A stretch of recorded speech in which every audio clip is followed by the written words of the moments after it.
He's live. He's nationwide. This is the Zach Gelb Show.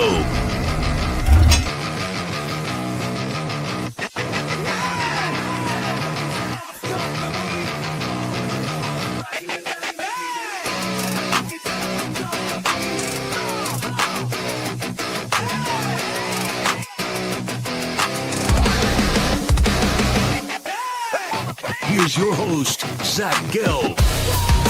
Live from the Play Show, yet not overly ostentatious studios of 365 Sports here in beautiful New York City. Welcome on in to what is already a Thursday edition of the Zach Gelb Show live right here on 365 Sports. Make sure you subscribe right here on our YouTube page, and you could always get at me on Instagram where I'm straight flexing, or via the good old cesspool of Twitter at Zach Gelb. That's ZACHGELB. And you can get at me on TikTok at the Zach Gelb Show. We appreciate you tuning in Monday through Fridays from 2 to 4 p.m. Eastern Time, 1 to 3 p.m. Central. Garrett Ross is back in our Waco, Texas studios, and we'll have a fun show for you today. Let's flip the page here.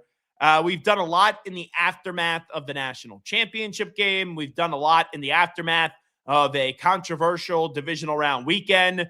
We got 2 shows left this week, one today, one tomorrow, where we really have to do a deep dive in the AFC Championship game between the Patriots and the Broncos, and then the NFC Championship game between the Seahawks and the Rams. Let's start off on the AFC side. Things are heating up. Now, I know nationally the NFC game is more attractive than the AFC game, because in the NFC, you got 2 NFC West foes. You got Sam Darnold going up against Matthew Stafford. You got the defense of the Seahawks. It's a better matchup when you look at it on paper compared to the Patriots and the Broncos, where it's like, okay, people are going to tell me the Patriots have played nobody, but yet here they are in the AFC Championship game. And you look at Denver, who has a phenomenal defense, and they have a really damn good coach in Sean Payton. But offensively, Bo Nix is now out for the season after on Saturday night suffering that broken ankle. So there is that feeling with the Patriots being a 5.5-point favorite, which, by the way, I thought the spread was going to be a little bit more. The spread is starting to concern me. I think 5.5, a lot of people are going to be like, hey, that's low. Let me hammer the Pats. And then the Broncos end up either winning the game outright or keeping it, within the number. But you look at the Broncos, I can't get there yet, where even though I think this game's going to be closer than what people think, and me actually believing, even though the Denver has been a house of horror for the Patriots, even during their dynastic years, it's so tough for me to actually say it and believe it, because that's what I'm about. You got to believe it in order to say it. But it's nearly impossible for me to believe that Jarrett Stidham, or at least envision, that Jarrett Stidham, who hasn't thrown a pass in an NFL game since 2023, is going to go up against this Patriots defense with Milton Williams, Christian Barmore, Carlton Davis, Christian Gonzalez, Jalen Hawkins, Robert Spillane, that Stidham is going to be able to manage the game enough to go get a victory. Because, if I am putting pen to paper on how the Broncos can win this game, there's really 3 things. If they win this game, it's a low-scoring affair. The Broncos defense was absolutely suffocating, and Jarrett Stidham didn't win the game, but he didn't lose it. And maybe a special teams player too has to go your way, whether that's a block punt like what we saw in the national championship game where Indiana blocked the punt, or you get a kickoff return or a punt return. That's how Denver's going to win this game. You keep it low scoring, 17-14, 17-13 in that realm. The Broncos defense forces turnovers, and then Jarrett Stidham just manages the game. That's how Denver could have a road to victory. But as a Patriot fan, and as someone that knows my football team, who is clearly ahead of the curve, I was saying maybe the Pats could be a 9 or a 10-win team this year. Even when they entered the postseason, I said, all right, just get through the Chargers. But I never really fully believed that they were going to go to a Super Bowl this year. But now, sitting here in AFC Championship weekend, and the other team doesn't have their quarterback, and it's Jarrett Stidham, even if they lose on Sunday, I'll be pissed. I'll be annoyed. But after you let a day or two go by, I do think there will be appreciation for this season, and it will be bittersweet, but there is no doubt about it. Even if the Patriots lose on Sunday, the season overall is a success. But if they lose on Sunday, that is an epic disaster. That's an epic failure. And I know in this league, we've seen backup quarterbacks win it all. You've seen Phil Simms get injured. Jeff Hostetler step in, win a Super Bowl. You've seen Carson Wentz get injured in the midst of an MVP season.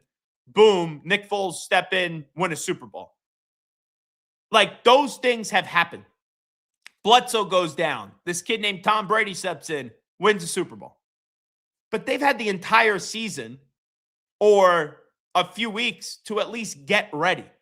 For Jarrett Stidham, this is backup quarterback, hasn't thrown a pass in the NFL since 2023, and your quarterback mysteriously gets hurt late in that game on Saturday evening, and right at the podium afterwards, it's, yo, dude, you're the starting quarterback. He has a broken ankle. He's getting surgery on Tuesday. To get the quarterback ready that quickly and to expect him to defeat a team that is in the AFC Championship game on the other side, that's really tough to do. Now, is Sean Payton a good enough coach to be able to do it in one game? Yes. Is that defense good enough where they could force turnovers and make it easier on the Broncos? Yes. Make it easier for Denver? Yes. And on Stidham? Absolutely. And you look at it like Herbert and Stroud, the last two quarterbacks that the Patriots did go up against, neither fared well. Their offensive lines stink. The Chargers, for the majority of the season, were missing Joe Alt, and Rashawn Slater got hurt before the season started. There's your two tackles. Last week, the Texans' offensive line was an absolute mess. This Broncos' offensive line is good. So there are ways with a good offensive line and a good defense that Jarrett Stidham could be put in favorable spots. But even after hyping that up a little bit, even after saying, okay, Denver has a chance in this game, when you just say these words, Jarrett Stidham's going to the Super Bowl, do you believe it? Do you go, okay, Zach, what you just sold me, I'm on board? Or do you say, Zach, come on, that statement just doesn't sound like it could be valid? And I think the majority of you listening to the show right now, especially with the Patriots' history, even though Brady's no longer there, even though Belichick's no longer there, you're like, uh-oh, the Pats got it right again. And this is something else that I will say. I've had a lot of people tell me, oh, even if the Patriots don't win it this year, Zach, you'll be fine. You'll be okay. Like, yeah, obviously, I've seen 6 Super Bowl championships. I'll be okay. But they don't mean it that way. They mean it in terms of, hey, this team's just getting started. You don't know what next year's going to be. Like, who would have thought entering this season, the Chiefs would miss the playoffs, the Ravens would miss the playoffs, the Bengals would miss the playoffs, and the Detroit Lions would miss the playoffs? Maybe one. All 4? You would have an NFL postseason without Patrick Mahomes, Lamar Jackson, Joe Burrow, and Jared Goff? Come on. No one would have believed that before the start of the season.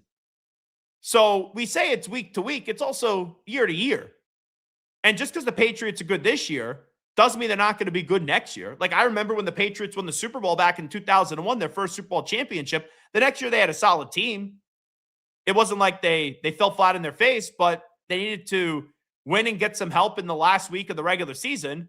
And they won, but they didn't get help, and they were on the outside looking in come playoff time.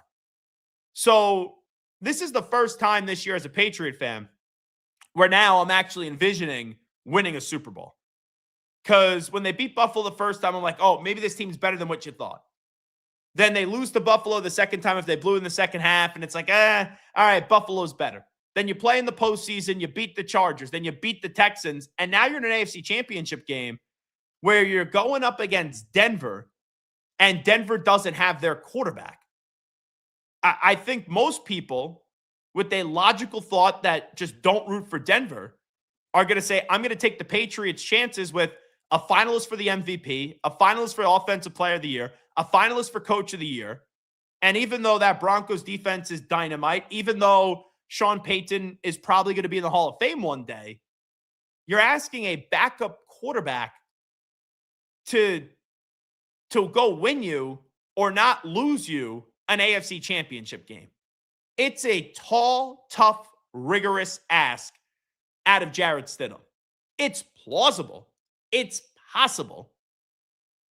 But when you say that sentence, Jarrett Stidham is going to the Super Bowl, does the light bulb go off in your head where you're like, aha? Like, yeah, I expect it. It doesn't. It doesn't for me. So I will be severely disappointed. And I know some of you will say, oh, play the small violin, Zach. But I will be severely disappointed if the Patriots don't beat the Broncos in the AFC Championship game. And you could tell me the Champ Bailey, Benjamin Watson play. You could tell me those Brady Manning AFC Championship games. Even Brock Osweiler was the backup quarterback up against the Patriots and lost the game in the snow. Like, the Patriots have not fared well in Denver. But does that matter? Like, does history matter? Those Patriots and Broncos teams are completely different. And I believe in the quarterback. I believe in the head football coach. And even though Denver has a great defense and a great head football coach, their quarterback is going to be a problem in this game. And up against a Patriots defense that has the ability to produce turnovers, the game plan is clearly stop the run and make Stidham throw it as much as possible. And then you're going to think a player like a Jalen Hawkins or a Marcus Jones or Gonzo, Christian Gonzalez, or Carlton Davis are going to be able to pick off the football. So as a fan, and we all do this, like, I'm optimistic, right? I'm confident in my team. But in this build-up to the game, as I sit here on a Thursday, like, there is part of me that goes, man, everyone's picking us. Everyone thinks the Patriots are going to win this game. So maybe they don't. Like, a lot of times, how many times have you listened to me throughout the years, folks, where I tell you when everyone's telling you one thing's going to happen, you go the other way. So if the Patriots lose, I'll be disappointed. I would be surprised, but I wouldn't be shocked because I've watched too much football to know that the other team that's in the AFC Championship game, with their quarterback or not, they do have a chance. So you're telling me there's a chance. But what I didn't expect this week is for there to be some bulletin board material developing. And it's not just from the Patriots side. It's also from the Broncos side. Here is Patriots defensive lineman, my favorite player on the team, Milton Williams, when he was asked, what does he know about Jarrett Stidham? What do you know about Stidham? Nothing. Nothing. I ain't gonna lie, nothing. We're gonna watch the tape on him and, figure out what he like to do. But no, they didn't like him over Bo. So Nothing? Like, they're going to ask you about the quarterback, and you go, what do you know about him? Nothing? Like, they didn't like him over Bo, so there you go. I don't know. If I'm Sean Payton, I'm playing that in the locker room today to Jarrett Stidham and saying, hey, they know nothing about you. They're not expecting anything out of you. But then also, like, is that a crazy answer from Milton Williams? And Garrett Ross, I'll ask you this question, because a lot of times as fans, we make a big deal out of this. We make a big deal out of bulletin board material. And we think that's a big thing. And you don't usually hear about it before the game.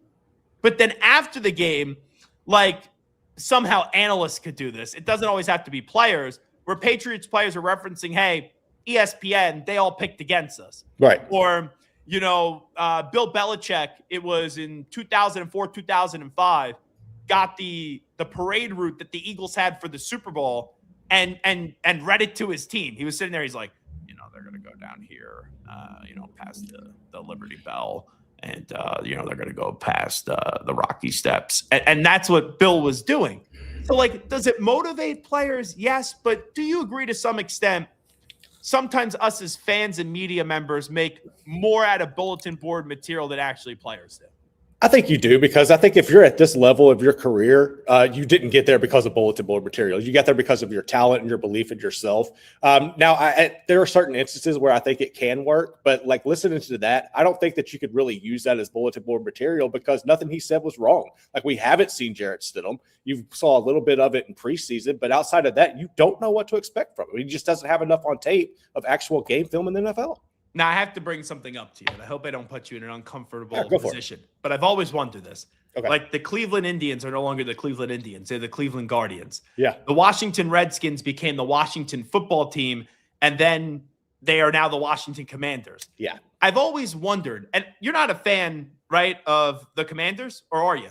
I am. Yeah. Oh, you are? Oh, you're a Commanders fan. How about life? So growing up, it was Washington or it was the Houston Oilers. When the Houston Oilers left, it destroyed my heart. So I've just been ride or die with Washington ever since. Mostly dying, but I've been there ever since. So you are a fan, right? Going back to the days where they were the Redskins. Dude. So you have gear, right? I have a ton of gear. You're a fan of the team. You have jerseys. You have hats. You got T-shirts. And then it's like they changed the name.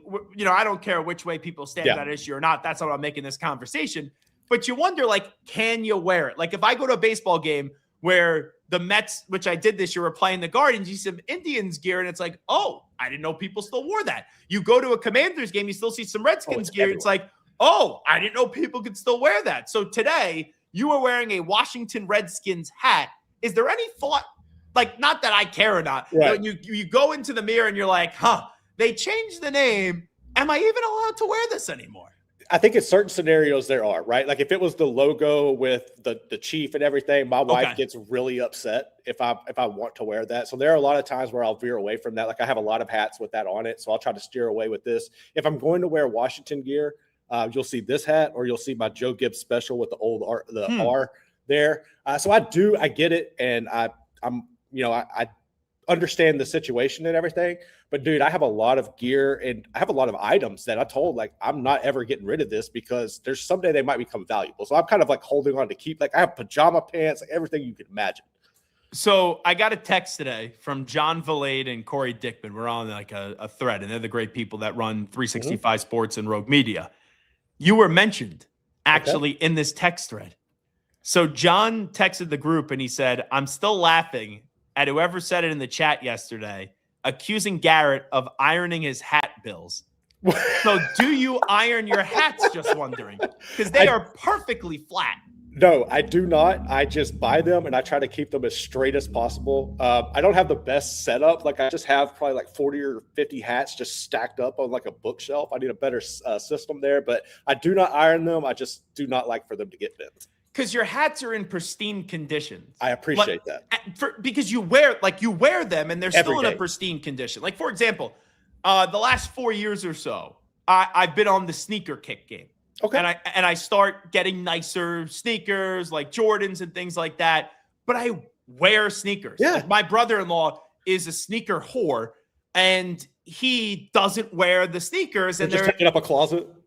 Yeah. When they moved from Colorado back to Long Island, he had a sneaker closet, and my sister said, you need to sell those. Like, we have a kid, we have a family, we need the room in the house. Like, you can't have a closet and a room dedicated to just sneakers.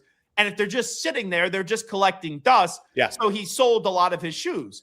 But I wear my shoes. So I get these nice sneakers, and then I get the shoe cleaner and everything, and like they get scuffed up and things like that. But it's amazing for someone that wears a hat a day. Like, I don't even know if you have hair, if I'm being honest. You know what? It's not much, dog. That's why I'll be wearing it. Oh, gotcha. Well, sorry to put you on the spot like that. No, I'm good. Like Larry David would say, you got to be comfortable if you're bald. You got to be. I've accepted everything. I'm good. So I've seen you with the hat every day, and your hat game is diverse. Appreciate that. There's a new hat every day, but they look like they're brand new hats. So I don't think it's crazy that a listener accused you of ironing your hat, Bill. I will take that as a compliment, honestly. I will take that as a compliment. Put it on your business card. Yeah, I'll just Garrett Ross irons his hats. Yeah, pristine. Let's continue with these clips. So this is an interesting one. John Franklin Myers. This is on Jarrett Stidham, and people think this is a shot at the Patriots. At first, I thought it was a shot at Drake May, but there's been clarification afterwards, and I'll further explain this after we play it. Steady, there was a few times that, man, he just does such a good job, but he knows what he's doing. He understands why the coach is calling a certain calls, and that's what makes him so good. Sometimes you get out there, you play football, you run what's called, you're not understanding where you want the ball to go, how fast, when, and everything. And Steady, man, he's running scout team plays, and he's running them better than they starting quarterback. So I'll tell you, man, he's a good player for us, and man, we're excited for real. So I first hear that. I first read it, and you see the quote, like Stidham's running scout team, and he's better than their quarterback, and I'm a prisoner of the moment. So I'm like, hold on.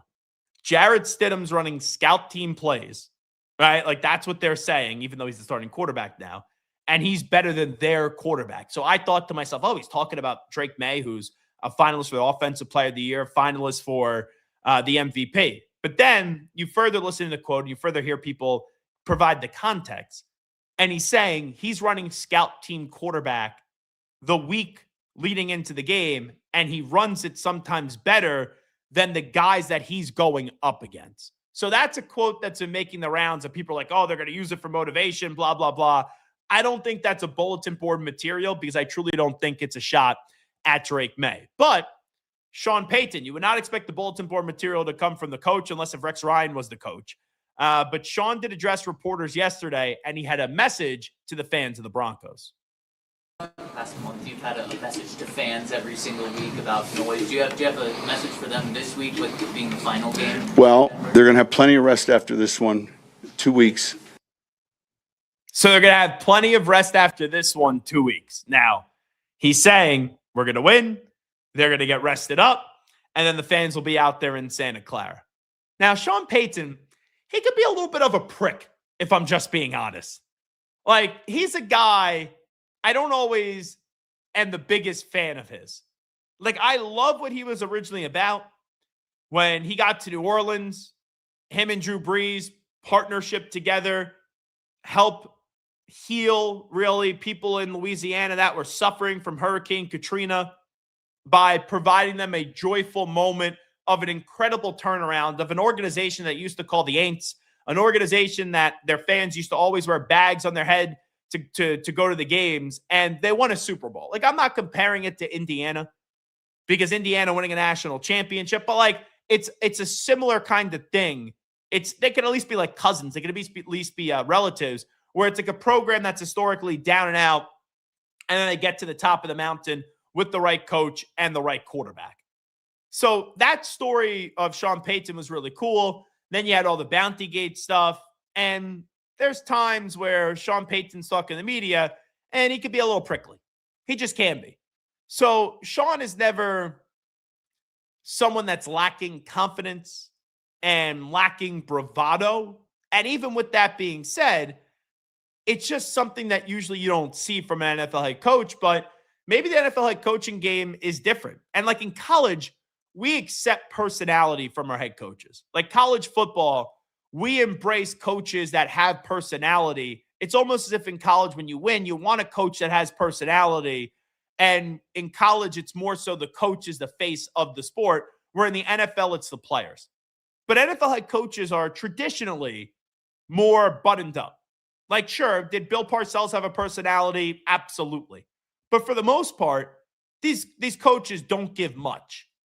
But this year, you've had a few instances of Sean Payton with the media. You got Ben Johnson ripping off his shirt after a game and saying F the Packers and creating a rivalry once again with Matt LaFleur and the Bears-Packers, which is a great rivalry. I've seen more personality out of coaches this year. Like, you go through it, Mike Vrabel has a personality. McDermott doesn't. Mike McDaniel does. Just coaches this year that played in the Jets. Aaron Glenn, he was like kind of a fool at times. Like, I remember Aaron Glenn this year celebrating a game that he lost, like doing a celebration. But he's been a little bit of a jerk dealing with the media. You go to the AFC North, Tomlin has a personality. Harbaugh, not really much of a personality. John Harbaugh, that is. Stefanski, not much of a personality. Taylor, not much of a personality. AFC South, you go through the teams. Texans, D'Amico Ryan, it's not really much of a personality. Shane Steichen, not much of a personality. Liam Cohen, that is definitely a coach that has a personality, and Callahan was fired early on. Like the West, Reed, not much of a personality. Pete Carroll, not much of a personality. So there's like it varies. And there's some buttoned up coaches, and then there are coaches that like Jim Harbaugh has a personality. So it's all over the place. Sean Payton has a personality. Sirianni, personality. Schottenheimer, I would even say personality. Dan Quinn, no personality. Dayball, not really much of a personality. Campbell, personality. Ben Johnson, personality. Matt LaFleur, not really a personality. So, like, you go through this, Kevin O'Connell, not really much of a personality. Todd Bowles, no personality. So it's not everywhere where these coaches have personalities, but there are some. There definitely are some. Raheem Morris had a personality. It backfired on him. It did. Dave Canales, not really much of a personality. So it exists. You look at McVay, that's a personality coach. Mike McDonald, not really much of a personality. So they're coaches with personality in the NFL now. But to have a head coach basically guarantee a victory, even though he didn't say, hey, we're definitely going to win, we're going to beat New England, but hey, those fans will have 2 weeks to rest up and then they'll be ready to go the following, 2 weeks from now. That is as close to a guarantee that you're going to get without a coach just saying, hey, we are winning this game. And like bulletin board material, I think when I was younger and more immature, I'd be like, oh, that's a big deal. And there's always something about motivation in the sport. But Mike Vrabel was asked about that Sean Payton quote, and he was like, guys, like, I don't really think this time of the year guys really need to get more motivated. We all know what's on the line.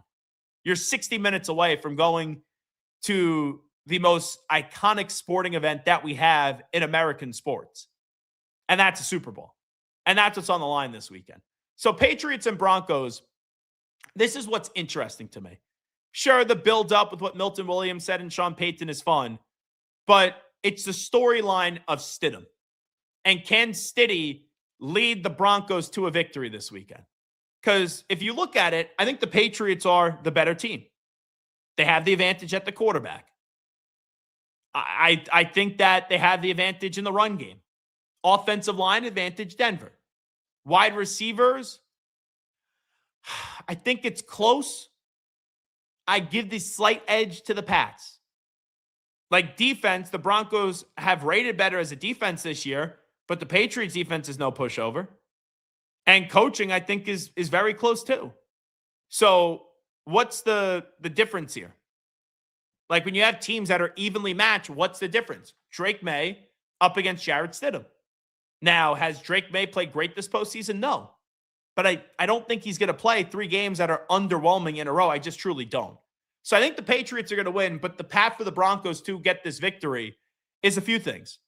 The offensive line helps out Stidham. Stidham just got to manage the game, and that defense got to be suffocating. That defense got to kind of be the Denver Broncos defense that I saw, ironically, in Santa Clara when the Broncos beat the Carolina Panthers in the Super Bowl, and number 18, Peyton Manning, did not play well that game.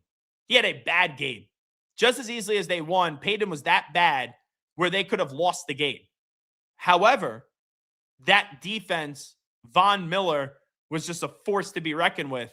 And if the defense produces turnovers and turns those turnovers into touchdowns, then Denver can win in front of their home crowd, which is not an easy play to play with that crowd noise and also the altitude out there in Denver. But I'll tell you, maybe the dumbest chant in sports.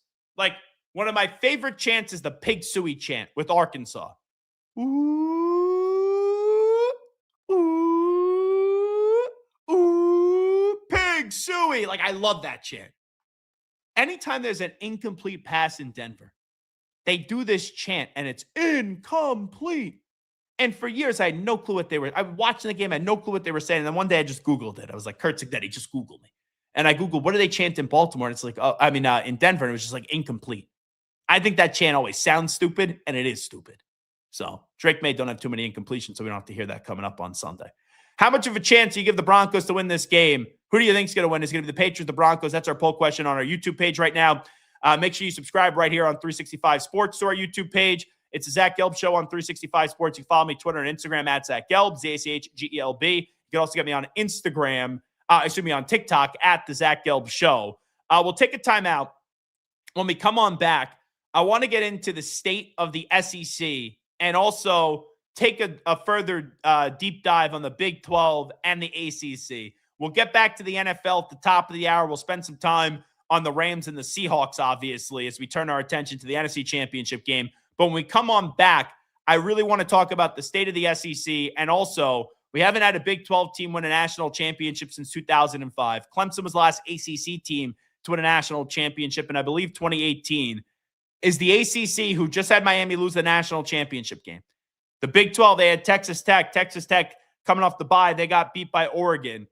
How close is the Big 12 and the ACC from taking down either the SEC or the Big 10 and preventing one of those two conferences from winning another national championship? We'll get that on a Thursday edition of the Zach Gelb Show on 365 Sports right after these short messages.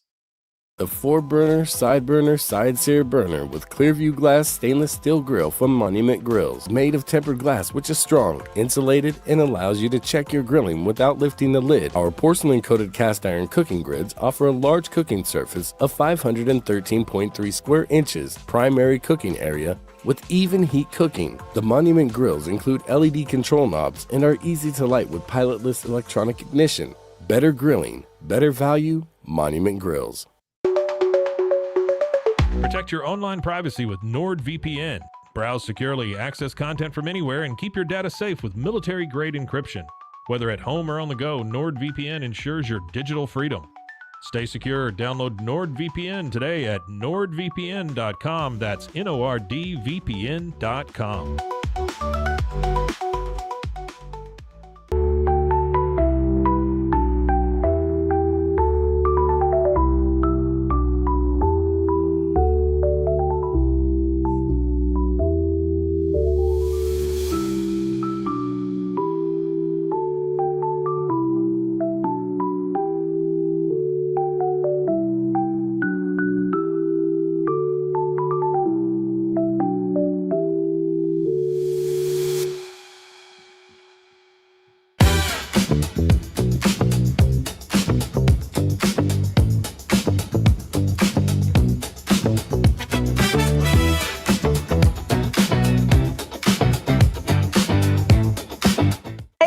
I'm Abby Dommett, 2023 CrossFit Games athlete, and I use Airwave because it helps me breathe easier and stay more relaxed during my workouts. 1, 2, 3, 4. Very discreet.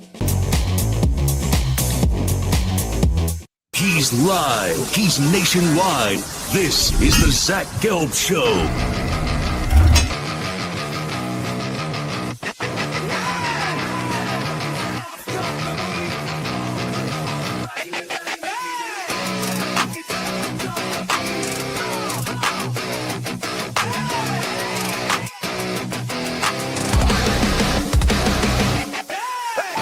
Here's your host, Zach Gelb. All righty, welcome back. Thursday edition of the Zach Gelb Show on 365 Sports. Garrett, I want to ask you a question here. And my question to you is this. What is the state of the SEC right now? I think it's a state of humbleness, honestly, because you ran this sport for 20 plus years. A lot of that obviously goes back to Nick Saban in Alabama. If you take that out, I think it's makes a significant difference in how they are viewed over the course of the year. I think it's just really of a reality check, man. You're not able to hoard players like you were in the past.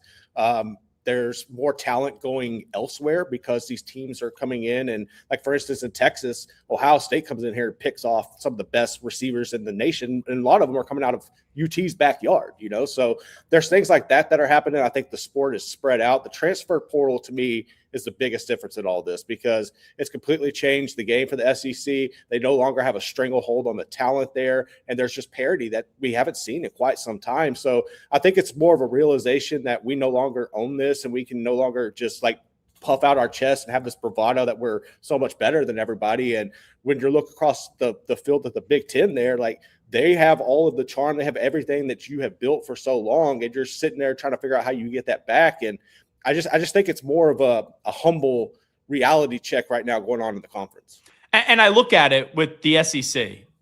The last 3 years, they have not won the national championship. Right. They haven't even been to the national championship, right? As Cole Thompson said from SEC Unfiltered when he joined us early in the week. So you say that, it's like, okay, the Big Ten is the permanent conference, right? Like that's what a lot of people say. They've won the last 3 national championships. It's not just like all with one school. Right. It was Michigan, it was Ohio State, and it was Indiana. But I still think from top to bottom, the SEC is the best conference in sports, like in college football. But there is disappointment with me for the SEC with the few schools because Alabama loses Nick Saban. Kalen DeBoer has been good, but not great at Alabama. I don't think they're going to find that much better than Kalen DeBoer. And the first year, right, they had that signature win up against Georgia. Then they blew it up against Vanderbilt. They had another opportunity where they lost to Oklahoma. And still, you know, they had one more other loss. But if they just didn't lose that game to Oklahoma and Jalen Milroe didn't play horrible in the game, they were going to the college football playoff in year one of the post-Nick Saban era. Then last year, it was the same thing where just when you would buy in, they would fall off. Like they went through that gauntlet of a stretch where unfortunately they lost week one. They got their doors beat off by Florida State. But then after that, they didn't lose many games. And then they had that stinker up against Oklahoma. And then they get blown out in the SEC championship game. The quarterback wasn't great. Like Alabama, outside of 4 weeks in the season, never felt like they were going to go win a national championship. So with Alabama now vulnerable, I look at the rest of the SEC and I say, who am I disappointed with that they couldn't win a national championship? Well, I start with Georgia. Like Kirby Smart, don't get me wrong, all you do is win the SEC. But it's not just winning the SEC. Like your program was positioned to be the next Alabama. And you haven't made a championship game in the last 3 years. So there's disappointment there with Kirby Smart. There's disappointment for me in Texas, where this was supposed to be a year where Texas was back. Not just back, but back. And Sark and Arch Manning couldn't get it going until late in the season. And by then, they already had 3 losses. You know, I also have significant disappointment, and I know I'm going to be singing to you here, Garrett, in LSU. Like Brian Kelly was brought in because he did everything he could at Notre Dame, and it was going to be easy to win a national championship at LSU. We've seen 3 coaches since 2000 win a championship at LSU: Saban, Orgeron, and obviously sandwich in between there, Les Miles. And Brian Kelly made the SEC championship game this first year. Had a bunch of losses early on in the season to Florida State, and it just wasn't a fit.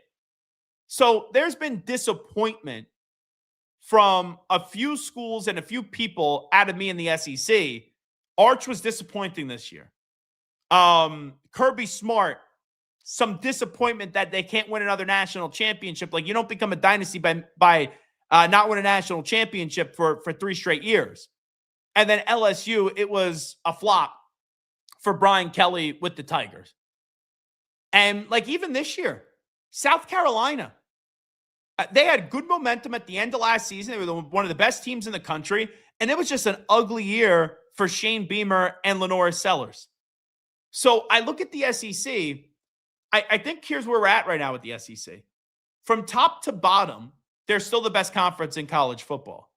But you have just a lot of good.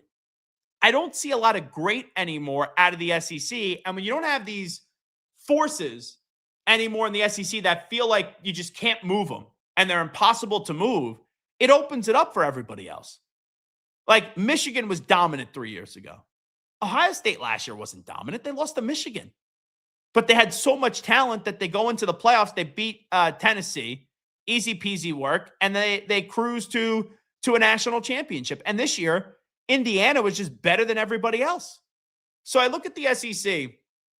We still know they are, like, when you have college football, and if college football was at a dinner table, the head of the table, right now the Big Ten is at the head of the table, but the SEC is elbowing to try to push out the Big Ten, who's at the head of the table right now. And they have more pieces towards right towards the head of the table where there's multiple elbows following. But someone from the SEC has got to knock off the Big Ten, and you've seen 3 different iterations of the Big Ten where you had Michigan and Ohio State and Indiana all take turns being at the head of the table. Like right now, Garrett, if I had to say to you, who do you think is in the best position in the Big Ten with the way that the roster is currently constructed to go win win a national championship next year? Like if you had to put stock in one team right now in the SEC to go win it all next year, who would that team be right now? In the SEC, man, damn, dude. I would say I'm probably going to say Texas just because you have Arch coming back. The offensive line will be better. I think that was a thing that people took for granted this year with Texas was the amount of talent that they lost off that offensive line and on their defense. But right now, I would probably say Texas, just the talent you brought in at receivers. You're always going to have good receivers there.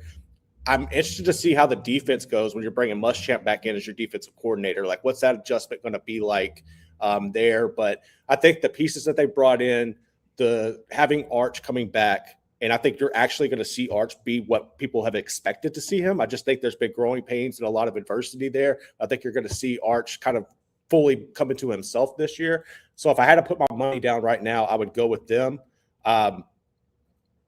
Maybe A&M, but I just don't trust that. They always choke. So I would never say them. Well, here's the thing with A&M. A&M, this was their year. Exactly, yeah. And I know they return a lot of guys, but this was their year.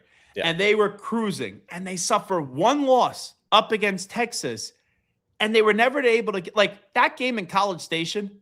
How did that offense? And I know Marcel Reed wasn't 100%. How did they outshine Miami? And I understand that age is better because Miami goes on to the national championship game, and if Carson Beck doesn't make that interception, Miami would have won the game. But A&M, it felt like they maxed out this year. As crazy as that is to say, A&M now is going to have a perception where next year in the regular season, even if they have a phenomenal team, people are going to say, can you get it done in the postseason? Like the Bills, phenomenal team in the regular season. Can you get it done in the postseason? Teams just adapt that narrative. So I'm going to say in order to win a championship, I'm between Texas and Georgia. And Arch still has to go to that next level. But, like, I look at it, and Georgia, even though they have not been able to win another national championship, they keep on winning the SEC. And eventually, somebody else is going to have to win one of these bye games. Like, in the 12-team playoff, the teams in the bye, they're 1-7. 1-7. Eventually, someone has to be other than Indiana, where it's, hey, they're going to be able to get it done coming out of the bye. But it's amazing to me, even with the changing in the seating structure, how only one team in 2 years has been able to win a bye. And that's a problem with the calendar because you have all this long layoff. And it's ridiculous right now how long these teams have to wait. So I would still say it would be Georgia 1 to win a national championship. And then Texas would be 2 if we just go in the state of the SEC. But I also will throw this at you. We have not seen a non-Big Ten or SEC team win a national championship since Clemson in 2018. So Indiana, Ohio State, Michigan, Big Ten, Big Ten, Big Ten, Georgia, Alabama, LSU, SEC, and then Clemson in 2018. Alabama won it in 2017. Clemson won it in 2016. Bama in 2015. Ohio State in 2014. Florida State, so there's another ACC team. They got it in 2013. Bama in 2012. Bama in 2011. Auburn in 2010. Bama in 2009. Florida in 2008. LSU in 2007. Florida in 2006. Texas in 2005. Isn't that crazy, Garrett? That since 2005, there have been only 4 teams that are not in the SEC or not in the Big Ten to win a national championship, and one's a repeat because it was Clemson doing it twice. Like, I'm looking at that. The odds for the Big 12, even though the Big 12 has salvaged their conference, and I give a ton of credit to their commissioner because they could have easily gone the route of where the Big 12 is. We're now, like, you're revitalizing the Pac-12, and it's a bunch of teams that in the national landscape get lost. So give credit for the Big 12 for surviving. But then you look at the ACC with Clemson just not being that threat anymore. It's one of those situations where I can't tell you I feel really confident that an ACC team, or even though Miami was just the national championship game, or a Big 12 team is going to win a championship anytime soon. I mean, I think it's possible. I think what Indiana has done has shown that anybody can win if you have the right infrastructure and if you have the right funding. Really, that's really comes down to the right funding and coaching. But I think you can see a Big 12 or an ACC team win it. Now, I think it's a very tall task. And if you're looking at both of those conferences, just my perspective, I think I like the ACC's chances over the Big 12 of winning a championship. I do. Interesting. And because the reason why is I think there are more teams in the ACC who are invested. I think if you look at the Big 12 right now, you can make a case that BYU and Texas Tech are ahead of everybody financially. I don't think there's any argument with that. But I think after that, it's so much more difficult for these programs like Kenny Dillingham. Why the hell is Kenny Dillingham having to beg for money in Mesa and Phoenix? Like, what the hell are we doing here? You know, like you shouldn't be having to do that and lose Sam Levitt. That's ridiculous. And if you look at the ACC, I think there are more teams like Miami. I think Virginia Tech could be interesting going forward. But the key here is look at Miami this year, right? Like all the money you made in the playoff run, it's yours. You're not splitting that. You're not having to split that with anybody in your conference. If you're Texas Tech, the money you made, you're having to split with everybody. So you already have another financial advantage right there that you don't have if you're a Big 12 team. And I think as the years go on, and you're able to add that, and say Miami goes on a run here where they put together like 3 years in a row and they're just sitting back stocking 20K every year that they don't have to share. Like I think that's where the difference comes into it. I think you actually may be right. When you first said it, I was like, really? But you look at the Big 12, like this year, from a money perspective, you're right. It's Texas Tech, it's BYU, and everybody else. Bachmeier was horrible in both those games up against Texas Tech. Yep. Texas Tech has money that has given birth to money, and still coming off a bye, they lost to Oregon. So it's like you look at it, even Arizona State, who was an incredible story, last in the Big 12 media poll a year ago. They get to the college football playoff. They have a bye. They lose to Texas in what was a thriller. You didn't win the game. So there's like 3 instances. BYU wasn't good enough to get to the playoff. Texas Tech got in, had a bye, and they couldn't beat Oregon. And Arizona State a year ago was a tremendous story, but it seems like there's limitations to that. Where in the ACC, can Dabo get back? I don't know. I think the game has passed by Dabo Swinney. Miami, though, was at least just there.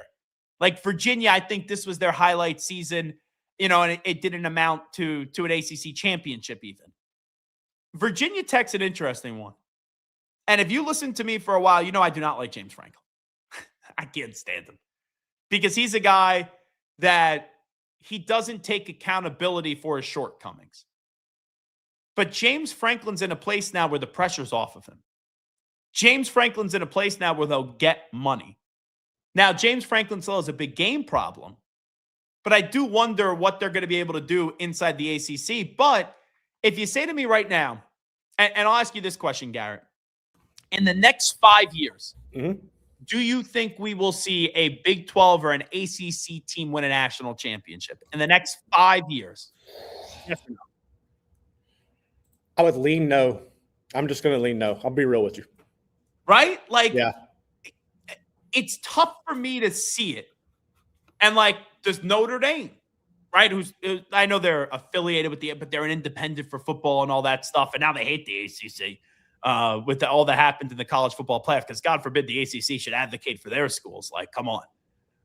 But even Notre Dame, like they just did what Miami did. They got to the national championship. They came on back. And at the end, they just didn't make enough plays. So I look at it and I say to myself, do I see the ACC or the Big 12 winning a national championship in the next 5 years? I don't.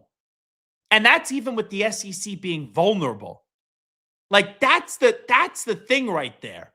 The SEC right now is vulnerable. It's there for the taking. They haven't won a national championship in the last 3 years. And even with the SEC being vulnerable and not winning a championship in 3 years, ACC can't capitalize. Big 12 can't capitalize. But the Big 10 is.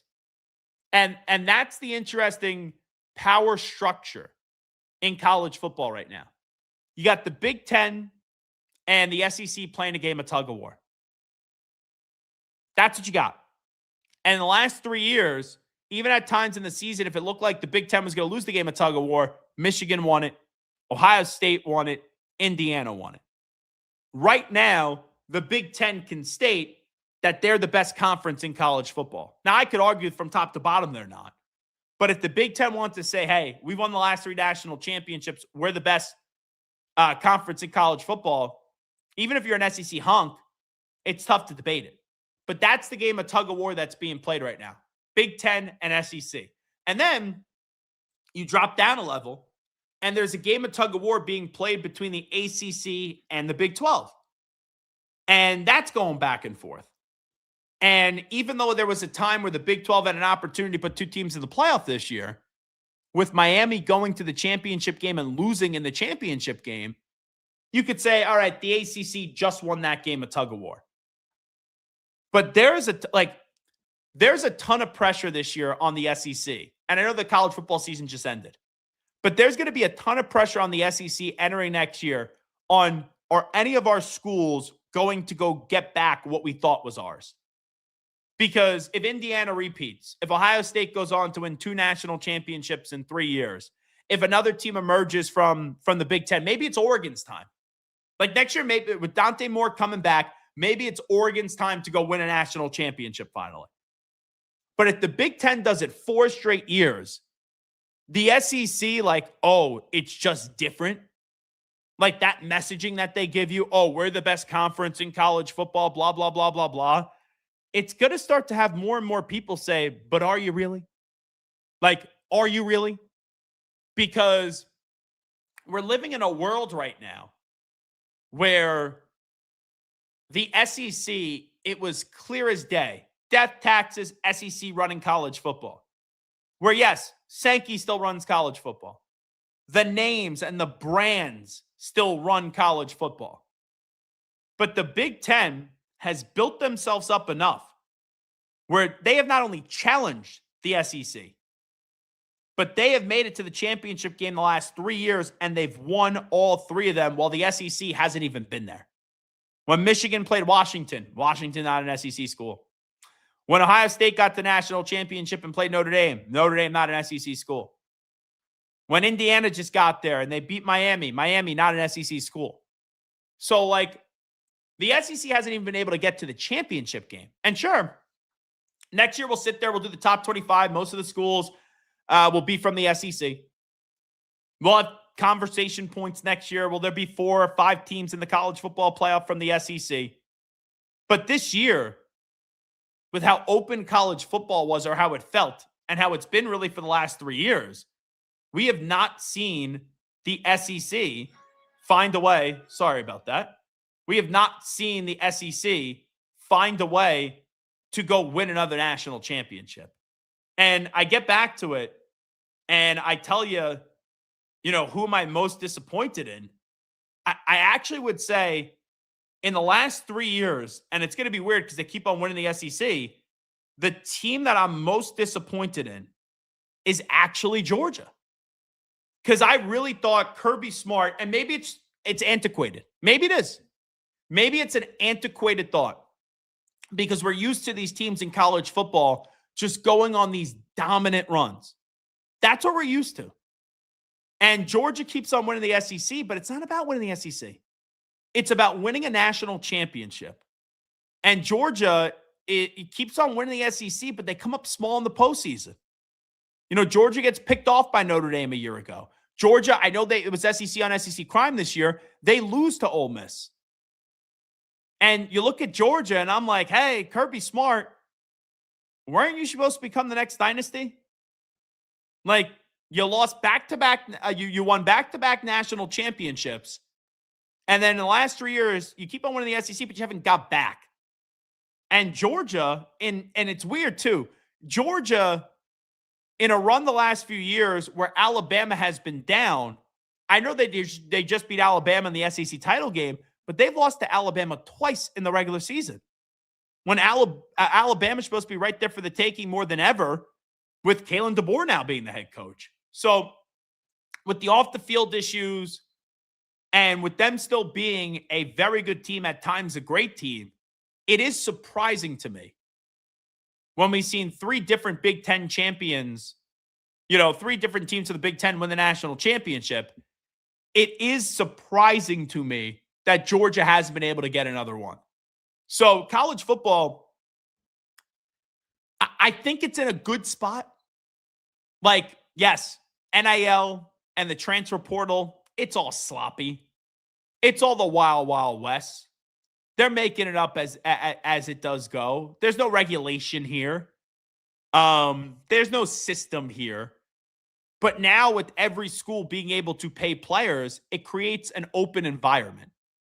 But even with an open environment, like, it feels open, but then I'll sit here and I'll say, in the next 5 years, I don't see the Big 12 winning a national championship. Just one. I don't see the ACC winning one national championship. But it has put a dent in the power in terms of how strong the SEC looks. Because if you would have told me after Georgia won back-to-back national championships that the SEC would not win another one in the next 3 years, or at least not get to another national championship game, forget winning it, just get to another one, I would not have believed that. I definitely wouldn't have believed that. So really, college football right now, it's the haves and the have-nots. The haves are the SEC and the Big Ten. And can the Big 12 create a lane? Can the ACC create a lane? Notre Dame, can they create a lane? Yes. But does that lane have a dead-end point? And I still look at it right now, and I still say to myself, in terms of winning a national championship, I feel like the light at the end of the tunnel is only there for the SEC. Clearly, it's there for the Big Ten. They won the last 3. But I just don't see a way now where the ACC and the Big 12 are winning a national championship. Like, I just don't feel it. And I guess with how much money Texas Tech dumps into their program, Texas Tech, between the ACC and the Big 12, they're probably best positioned. That they probably are. Like, my faith has been totally lost in Dabo Swinney. There's no one really else in the ACC right now that I feel like they're going to go win multiple games in the postseason to win a national championship. You know, Miami's probably your best bet in the ACC. But there still is some skepticism with Miami where it's like, okay, they just got to the national championship game. They did lose 2 games this year. Now, they have a ton of money. They have a ton of resources. They keep on getting quarterbacks left and right? You go from Cam Ward to Carson Beck. You're probably getting Darian Mensah. So I'm looking at it, and I'm saying, like, there's a ton of pressure now. And I'm curious next year, these 3 schools, how we're talking about them. This is how I'll wrap it up. I'm curious how we're talking about Miami next year, who could be better with Darian Mensah at quarterback compared to Carson Beck. So I am curious how we're talking about Miami next year. I'm curious how we're talking about Texas Tech next year with all the money they keep on dumping in. All right, you got to the playoff this year. Now, can you take that next step? And also, I'm very curious how we're talking about Georgia next year, because I do believe there is a heavy, heavy boulder that's on the shoulders right now of the Georgia program, where you were supposed to be that next dynasty. Kirby Smart, you were supposed to be that next Nick Saban. Like, those are the conversations. I don't forget those conversations. And those conversations were there. Those conversations happened. And Nick Saban doesn't sit there after becoming the guy and you go 3 years where, yeah, you just win the SEC, but you don't get to a national championship and you don't win one. So next year, let's see how we're talking about Miami. Let's see how we're talking about Texas Tech. And let's see how we're talking about Georgia. But you go into college football next year, and I think this is a legitimate conversation. You sit there and you say to yourself, the SEC from top to bottom is still probably the best looking conference. But are they going to win it when it matters? Are they going to go snatch back what we thought was there? Because if they go 4 straight years without winning a national championship, my, oh my, I'm sure it's not unprecedented, but it does feel unprecedented. Like, I have to go back and look at it. But when was the last time we've gone 4 straight? You know what? I think I found it. And this is just totally in the moment looking at it. Florida State, 99. Oklahoma, 2000. Miami, 2001. And Ohio State, 2002. And that's when there wasn't a playoff, obviously. But the playoff, the NIL structure, and the transfer portal has made the SEC take a hit. And the SEC hasn't been able to deliver with that counterpunch yet where they get to hold up that championship trophy. They haven't. It's been 3 years. One, obviously was a 14 playoff. The other two have been a 12-team playoff. But NIL and the transfer portal and the college football playoff going to 12, it's totally not an even playing field, but it makes a more open playing field. It feels like there's a wider playing field where other schools could say, hey, we have a chance, and it's not just going to be an SEC party. Zach Gelb here with you on 365 Sports. We'll take a timeout. When we come on back, we will take a look at the NFC Championship game. We will do an early preview on the Rams and the Seahawks as we have one more show after this week, as we'll have a big football Friday tomorrow, but we'll come on back in 2 minutes right here on 365 Sports. Make sure you subscribe. You're listening to the Zach Gelb Show. Second? Yeah, come on in. Thanks. I'm having an issue with Ralph. With Ralph? He keeps stealing my lunch. He's just researching new flavors. That is slow smoked turkey. Ralph steals my lunch all the time. You get used to it. He also peed on my bag. He is warming up to you. You know, starting a new job, it's a big change. I want you to think about how you can be more accommodating to Ralph. We're all co-owners here.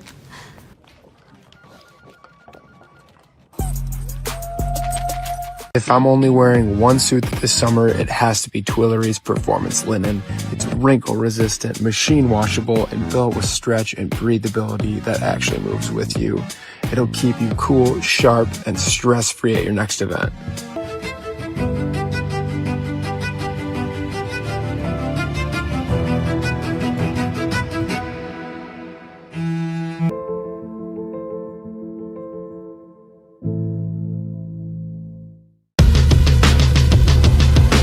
What does being different mean to me? You know, that is an interesting question. Because there really isn't one way.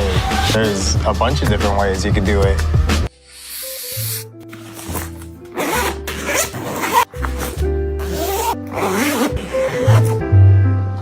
But love is passion. Something you can't live without. What do you want? What's that really good non-alcoholic beer I keep hearing about? Do you have that really great non-alcoholic beer that I keep seeing? You mean athletic? You're looking at it. It's athletic. Ask for it. He's live. He's nationwide. This is the Zach Gelb Show.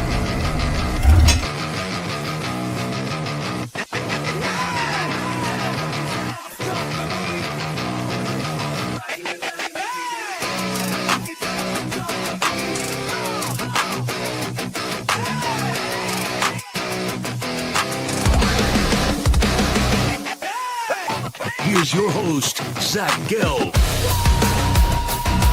The snow is coming to New York City. That's right. And I have some travel plans this weekend, and it's going to be a disaster. Garrett Ross, you said it was cold today in Waco, Texas. Is that right?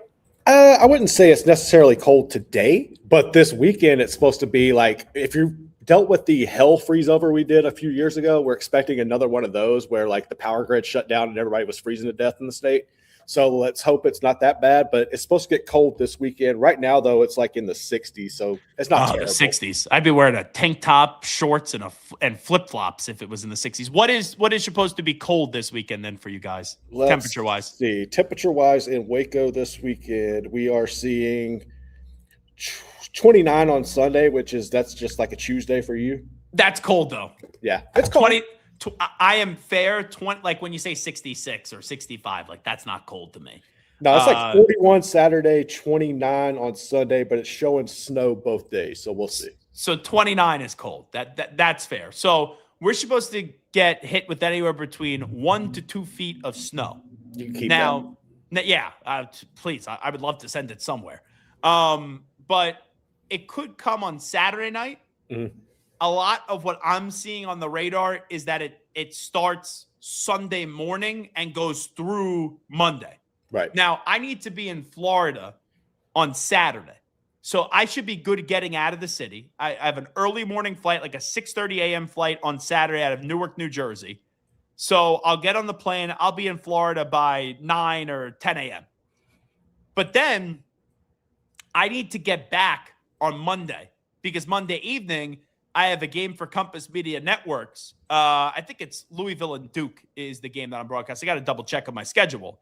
But I'm supposed to do pre-half and post for Compass Media Networks as a studio host. That's one of my other jobs that I have. So I had my flight originally on Monday morning, and I'm like, hey, I'll be good. I'll get out early Monday morning, get back to my apartment, do the show here for 365 Sports. Then I got to go 10 minutes up the block to the studio where I end up doing the game for the studio hosting. Well, I don't think Monday that flight has any chance of getting on out. So I made a decision, which it could backfire on me, but I made that decision to fly out on Sunday morning. So I'm literally going to be in Florida for 24 hours or less if I could get out on Sunday morning, just depending on when the storm does going to fall. But I changed the flight for a few reasons. Number one, I think it gives me a better chance to get back.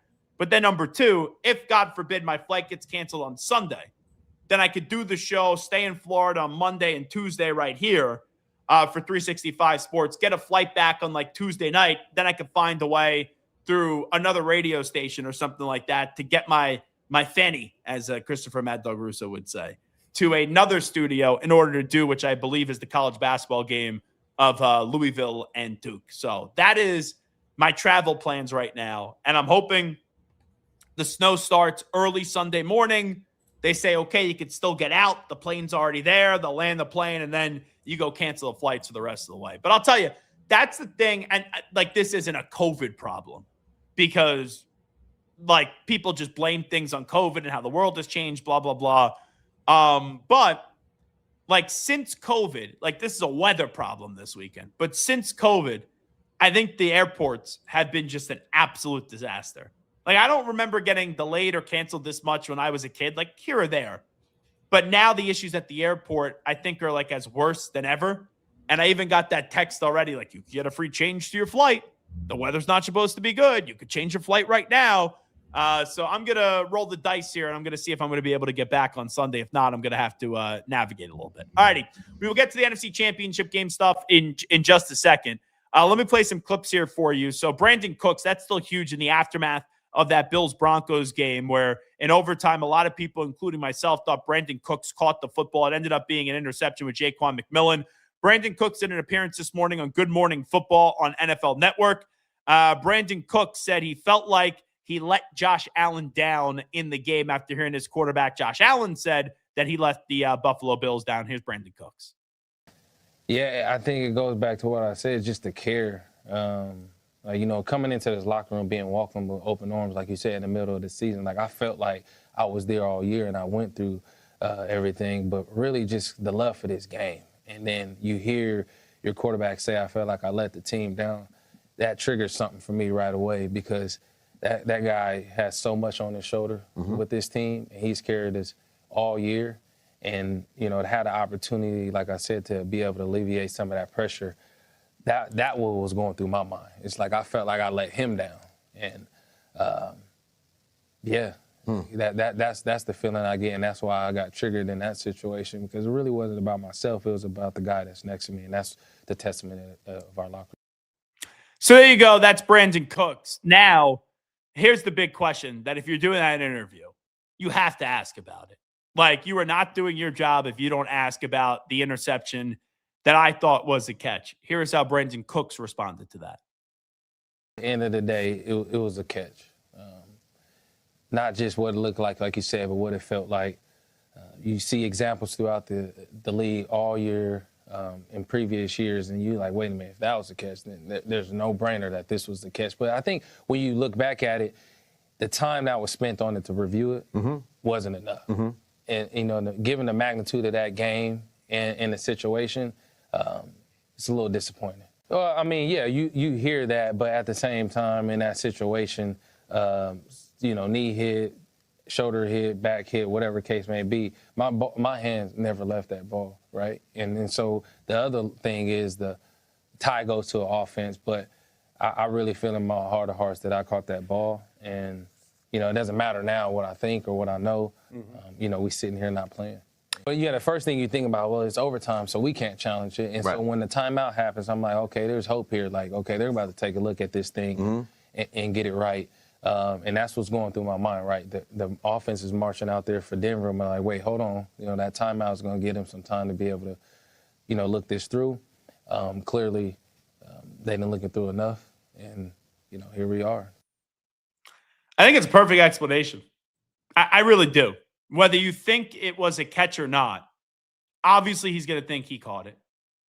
Obviously, I didn't think they spent nearly as enough time as they should have looking at it. And also, it is a tie goes to the receiver. That's the way that it's been officiated. And I still see him catch the ball. Like in real time, sure. He catches the ball, and the next thing you know, you see McMillan have it, and you're like, oh, he just wrestled it away. But when I look at the first replay, I see the catch, and his knee is down. Like I saw that play where it went against my Patriots, where it was a Bills wide receiver going up against the Patriots corner the second time they met, and it went in favor of the Bills. So I look at that play over and over again, and when you slow it down, I think it's a catch. But how many times do we have this situation in the NFL where we don't know what a catch is, we don't know pass interference is, and we don't know how you hit the quarterback? Garrett Ross, I haven't asked you this week because I just have given my opinion. We've had guests that have talked about it, and it's gone both ways.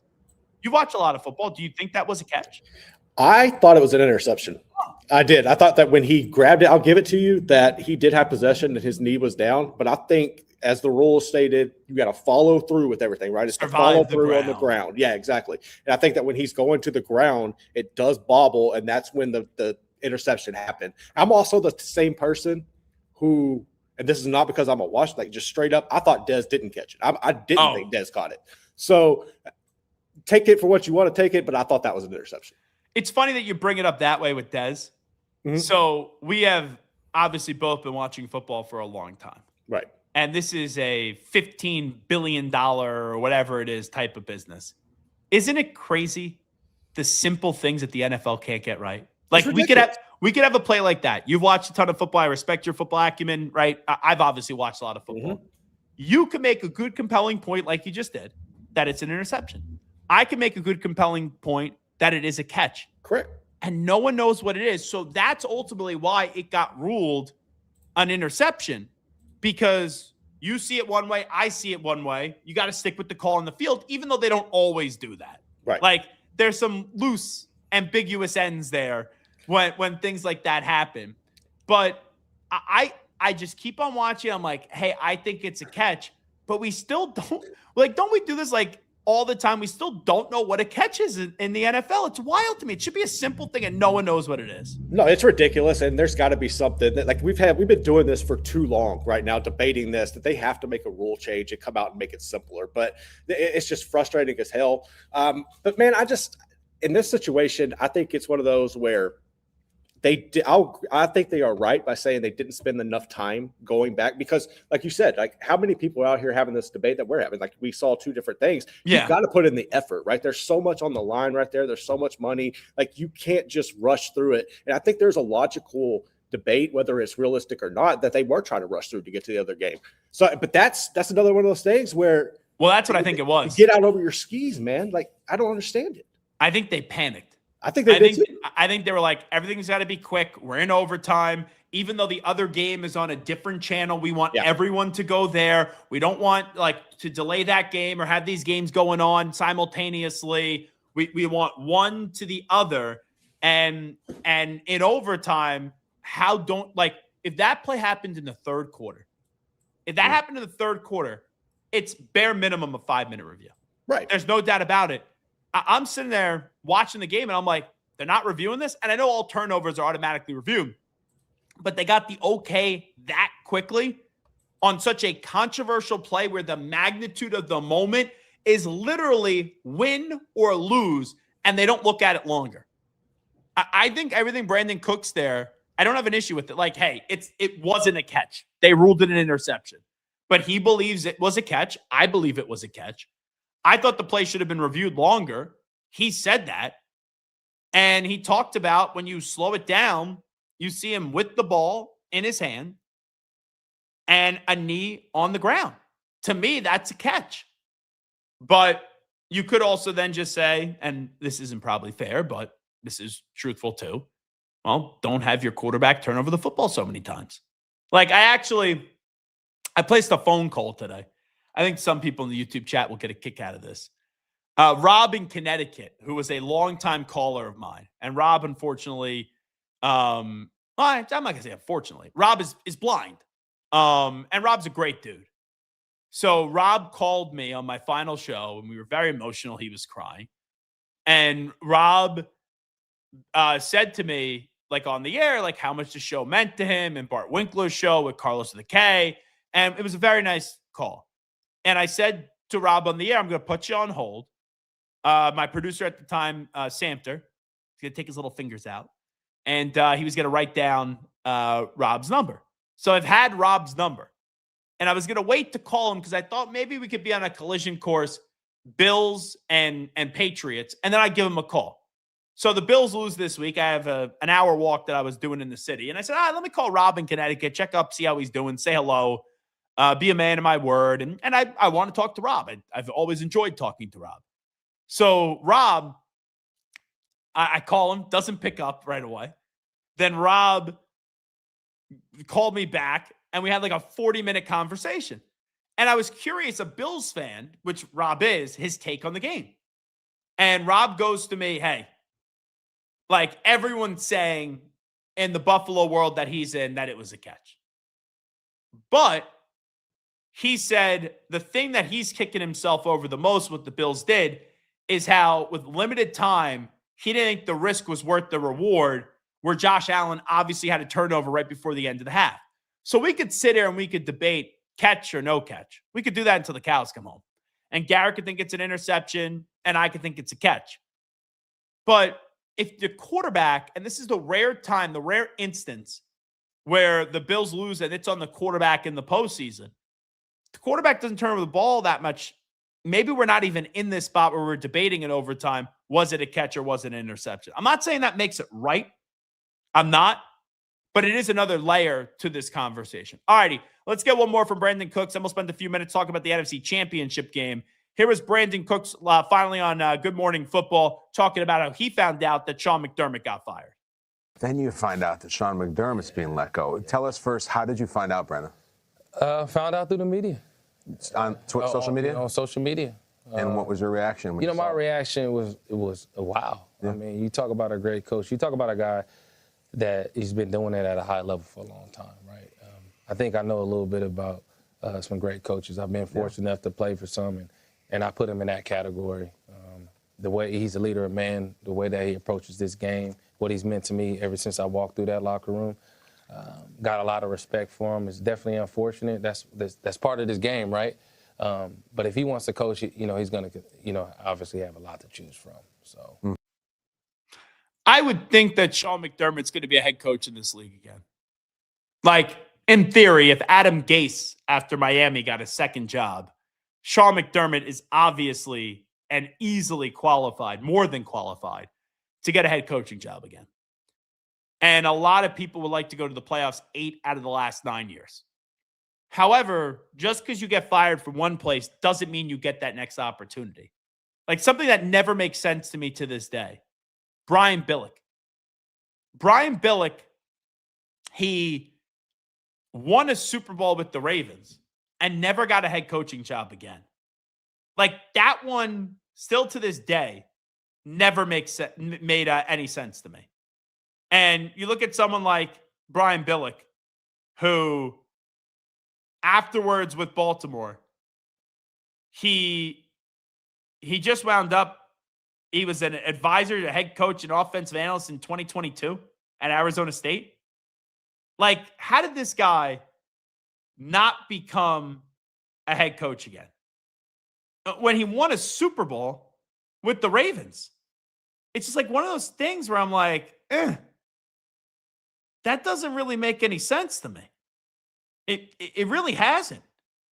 So I would think, right, that when you look at it, that Sean McDermott would get another head coaching job again.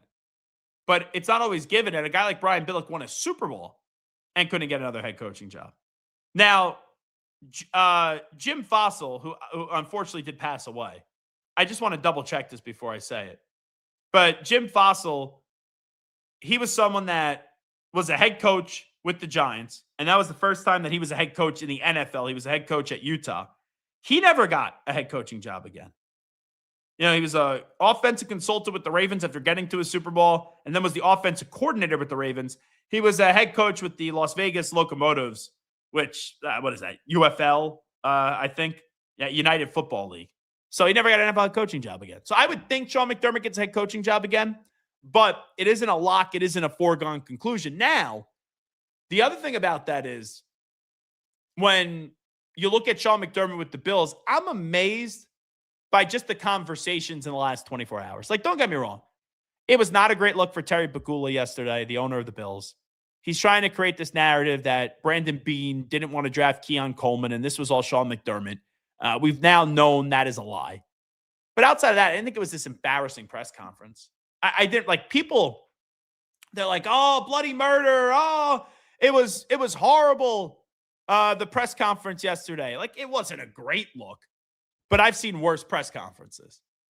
So you look at McDermott, it's like now there's this conversation where Sean McDermott has become this sympathetic figure, and people are like, oh, this is terrible. He shouldn't have got fired. He's made the playoffs in the last 9 years. Like, do you folks forget the things that you said for the last 2 or 3 years? For the last 2 to 3 years, people said, this guy's got to go. This guy can't win the big game. He can get you the big games, but he doesn't win the big games.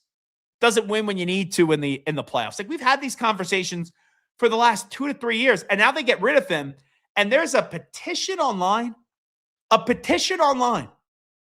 to bring back Sean McDermott as the coach of the Bills. Like, what are we doing?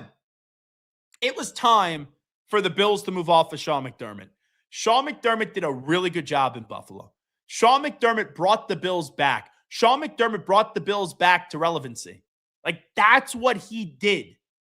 But when you have an MVP quarterback, even though he did not play well in the game, and you keep on nipping at the heels of a championship, and you keep on coming up small, and you don't even get to the Super Bowl, you can't keep on just going back to the well without major changes. So should they have got rid of Brandon Beane and McDermott like together? If you want to argue that, sure. I don't think that's necessary. This has been a conversation that we've not been able to escape for the last 3 years.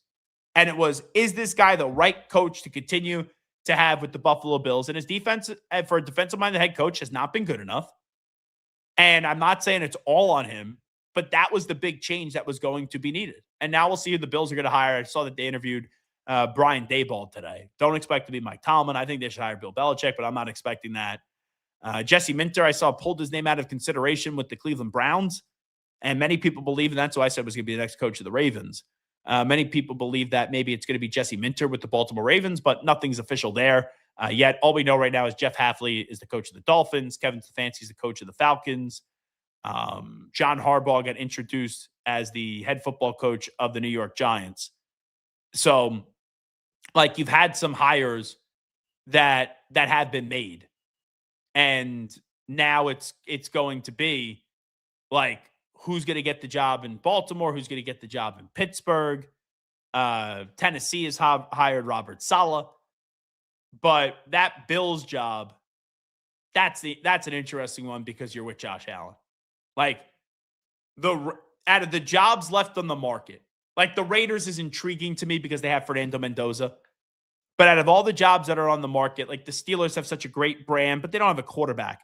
I want to see who's coaching Lamar Jackson next year, and I want to see who's coaching Josh Allen next year.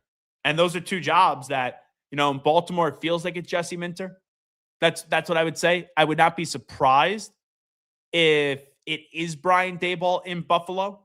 That wouldn't surprise me. But that seems like that's a relationship hire with Josh Allen and Brian Daboll if you end up making that decision. All righty. Let's do this, and then we will take a break. The NFC Championship game, and clearly we'll spend more time on this tomorrow. Rams and Seahawks early preview. Here are the storylines for me. You look at the two times these teams played this year. The Rams blew a 30-14 fourth quarter lead, and they lost to the Seahawks in overtime. So it took the Seahawks coming back from down 30-14 in the fourth quarter to eventually slay the Seahawks in overtime. I think the game was 38-37. Then the second time they played, you had the Seahawks have Sam Darnold throw 4 interceptions, and then ultimately Jason Myers at the end of the game missed a 61-yard field goal. So I don't know how to read into this because Sam Darnold played as bad of a game that you could play with 4 interceptions, and still at the end, they had a chance, even though it's not great odds with the 61-yard kick, but they still had a chance to go hit a 61-yard field goal to go win the game, as they ended up losing that game by 2 points. I think it was 21-19. And then the other time, the Rams have had an ability this year to blow leads. We saw them blow a lead up against the Seahawks, like I just mentioned. We saw them blow a lead up against the Eagles. So you look at that, and I would say going into this game, even though the game is in Seattle, I would give the slight edge to the Rams. I would. But the Darnold storyline in this one is massive. Because Sam Darnold last 2 years has had good seasons, but in the postseason last year, he was horrific up against the Rams. And then this year, it's like he's only played one game, and you could have put Uriah at quarterback up against the 49ers with how much of a blowout that was, and Shaheed with the opening kickoff return. And the Niners were just decimated with injuries. So Darnold is the biggest key for the Seahawks, and you also take away Zach Charbonnet, who's out for the season with the torn ACL. So they're going to put more on the plate of a guy like Kenneth Walker. They'll probably put Rashid Shaheed in the backfield a little bit more and do some end arounds and things like that, as you saw last weekend up against the 49ers when Charbonnet did go down with the injuries. But being at home and that defense, like my early lean right now, even though I think the Rams are the better team, and you may not be expecting me to do this, my early lean right now is I'll take Seattle to win the game. Like the Rams remind me, they're a better version of the Bills this year. There's no doubt about that. But the Rams do remind me a little bit like the Bills this year. When I watch them, I sit there and I say to myself, okay, like they've lost some games that they should. Like the Rams lost to the Panthers in the regular season. The Rams also almost lost to the Panthers in the postseason. I know I said almost. The Rams blew a game to Seattle. The Rams blew a game to the Eagles. Like there's just been some moments where you look at the Rams and you go, they clearly should get to the Super Bowl. Just like how you look at the Bills this year. They should be in the Super Bowl. And they leak a little oil. And you just wonder if one more time this year that's going to pop up. That's a tough place to play in Seattle. Very tough place to play in Seattle. And are the Rams capable of doing it? Obviously they are. Sean McVay's arguably the best coach in the league. Matthew Stafford could be the MVP. You got Kyron Williams, you got Puka Nacua, you got Devontae Adams, you got Verse, you got Turner, you got Young, you got Fisk, you got Quinn and Lake. Like that Rams team's a heck of a team. Out of the 4 teams remaining, I would like if I had to do my power rankings right now, Rams would be 1, Seahawks would be 2, Patriots would be 3, Broncos because of the injury to Stidham would be 4. That's how I'd rank them 1, 2, 3, and 4. But sometimes just because you're the better team doesn't mean you're going to win. And I don't know why. It's just a feeling you have as a football fan in your gut. Something just tells me that the Seahawks are going to win this game on Sunday. But that's the better game. Like Rams and Seahawks, nothing will surprise me in that game. Broncos and Patriots does have the feeling of, hey, it feels like the Patriots should win. Is there a path for the Broncos to win? Sure, Stidham manages the game behind the great offensive line. The Broncos defense becomes, a great unit. They just force so many turnovers. Drake May has had the ability to turn the football over the last 2 weeks. So is there a road and a route to a Broncos win? Yes. Do I think it's likely? No. So I'm going to say right now on a Thursday, and it could subject to change the next 24 hours, and maybe it does. I'm going to say that we're going to get a Patriots-Seahawks Super Bowl matchup from back in 2014 or 2015 or whatever it was. Now, real quickly, in the aftermath of that Patriots-Texans game, Dan Orlovsky, who I like a lot. Like I used to put Dan Orlovsky on my radio show back in 2016, 2017. And I used to book Dan when he was trying to get into this media game on like WFAN in New York. I'd put him on 97.5 The Fanatic in Philly, WIP in Philly. Like Dan and I are close. I've known Dan for years. And to me, Orlovsky is one of the best people and one of the more well-researched people when it comes to talking football. And he's not like a hot take guy. But Orlovsky, he's just getting a beating on social media. He really is. I like Dan. I'm going to text Dan probably after this and be like, dude, screw the critics, screw the haters. You can't win this game. But Orlovsky, I guess, on Monday, after the Patriots-Texans game, said, hey, 31 other quarterbacks in this league could find a way to beat the Patriots with the performance that their defense gave them, and that just illustrated the point how bad CJ Stroud was. Now, like, you hear that, I kind of think it's a little hyperbole. Do I think Dan literally meant 31 other teams? Probably not. Like I'm just gonna say probably not. But he said it, and he got slammed for it. So this is Orlovsky earlier today. It's either on Get Up or First Take. I'll see it when the clip comes up. And this is him apologizing, like an apology for this. Orlovsky apologized. Felt like he needed to apologize for his comments earlier in the week. Listen up. That I want to go back to Monday morning, because on Monday morning after the Patriot-Texans game, I went on and said, Houston wins that game with 31 other quarterbacks. I want to publicly apologize to CJ Stroud. I crossed the line. I don't ever want to do that in this role. When I started 8 years ago, was making the commitment, never go on TV and say, well, they won because the quarterback played good, or they lost because the quarterback played bad. And so I've been called out on it. Accountability, full stop, shouldn't have done it. There's ways for me to say that in regards to CJ Stroud did the one thing he couldn't do, and that's why they lose the game. I don't want to take away from New England's defense as well. So full stop, that wasn't cool of me, and that was wrong of me. Different way for me to communicate that. On to New England right. Like, can we just be real? I love Dan. I love him. Does anyone give a shit that Orlovsky said 31 other quarterbacks could win that game? Like, CJ Stroud was horrible. It was like, and it wasn't like Drake May played great. Like, Drake May was trying to give them the game. Not like literally, but it, like, at times I'm there at the game, 50-yard line, 14 rows off the field, great seats, wonderful time. Like, I'm watching the game, and it was like, yeah, turnover Patriots. Oh, Drake May, I love you, but what are you doing, Drake May? That was like May Day at times. But are people that sensitive now that Orlovsky gets on ESPN and he goes, hey, 31 other quarterbacks could have won that game for the Texans? Like, I thought it was hyperbole. Like, are there actually 31 other quarterbacks that would have won that game? No. But it's not some crazy statement. Like, CJ Stroud had four interceptions just in the first half. He was a turnover machine. And that defense, the last 2 years has deserved better. That defense, first half in Kansas City last year, they should have been up at halftime and said they were down. Why? Because the Texans' offense stunk. Like, with how many times the Patriots turned over the ball, you would think the Texans would have won the game. They didn't, because their quarterback was terrible. So Orlovsky, because of how he slammed the quarterback, now has to apologize over it? Like, I'm not one of these people that just go like, how soft we are as a society. How sensitive are we now as a society? But I'm going to say it now. Like, how soft are we as a society? How sensitive are we as a society? And I love you, Dan. I've known Dan before most of you even knew who Dan was as an announcer. But, like, that's where we're at right now, that Dan needs to apologize for that? Like, Dan, you do not need to apologize for that. If I was advising Orlovsky, I would say don't apologize for it. So what? People are annoyed with the way that you worded it. It's like you crossed any line. He said 31 other quarterbacks would have won that game. Like, let's do this real quickly. If you go in the NFL and who's a starting quarterback, would 31 other quarterbacks have won that game? Well, Drake May did. Josh Allen would have won that game. Tua would have won that game. All right, the Jets, their quarterback probably doesn't win that game. Brady Cook at the end of the year, I think.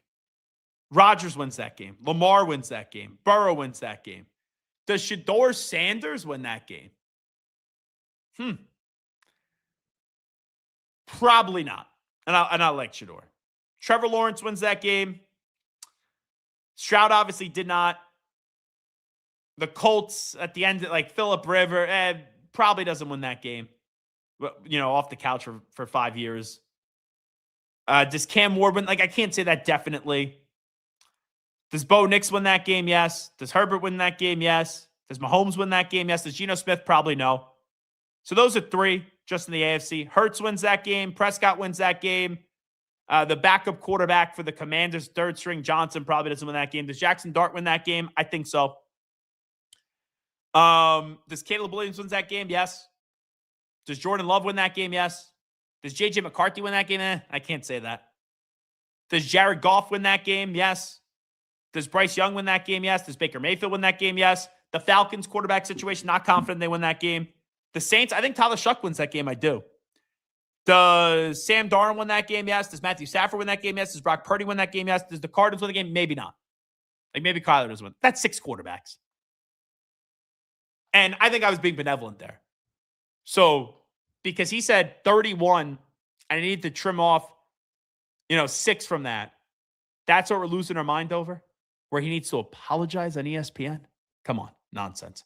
Take our final break of the day. We'll come on back. We will get to some of the finalists for the NFL awards. Also, we'll take a look at our 2 poll questions today. You're listening to the Zach Gelb Show right here on 365 Sports. Make sure you subscribe right as you're watching on this page.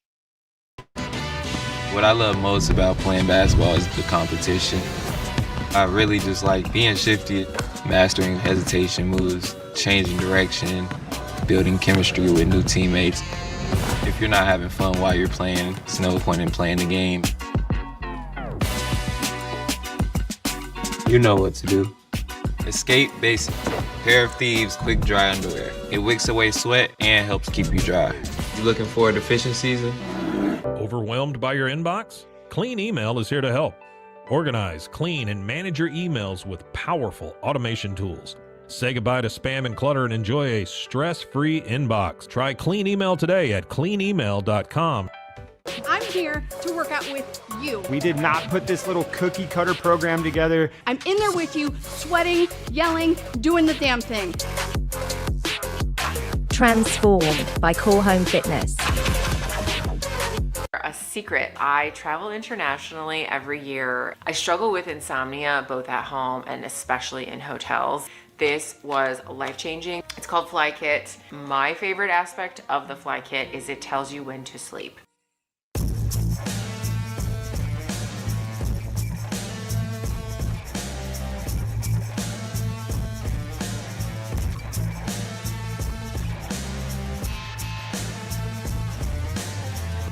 Dude, check out this robe. This is the dude robe. It's perfect for after the shower, gym, or even the beach. This thing is awesome. It also has this super premium towel lining to dry you off right away. Dude, what are you waiting for? Get yourself a dude robe today. At Dreamy, we believe that life can be upgraded in comfort, convenience, and joy.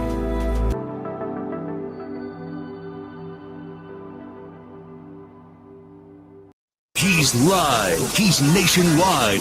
This is the Zach Gelb Show.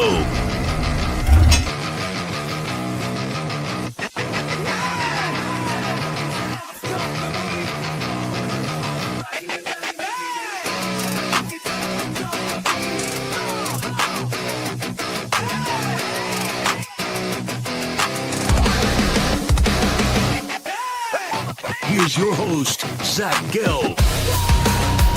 All righty, final segment of the day. Zach Gelb here with you on 365 Sports. Appreciate John Villade sending me some 365 Sports lids. I don't have as strong of a hack game as one Garrett Ross, who his rim is always in pristine condition each and every day. But we are here in pristine condition each and every day, weekdays, I should say, Monday through Friday from 2 to 4 p.m. Eastern, 1 to 3 p.m. Central Time. And I want to get to the poll questions here, and then we'll get to some NFL awards. So let's get to the first poll question today. We will recap the results. Who will represent the NFC in Super Bowl 60? Wow. I thought the majority of you would go with the Rams. And it's very close, razor-thin margins, but 52% say it's going to be the Seahawks over the Rams. And I think the Seahawks are going to do it. I think the Rams are the better team. Something just tells me that this is going to be a moment for Sam Darnold, and he's going to play well enough. And I know that's a statement that usually I would never say, but that home crowd and that defensive front from the Seahawks, I think is just going to be able to throw Stafford off his game just a little bit. Like the Rams are so tough to beat. Obviously, the Rams choked away a game this year up against Seattle. Sam Darnold once had 4 interceptions against Seattle this year too. and they still had a chance to go win the game at the end. So I can look at that both ways.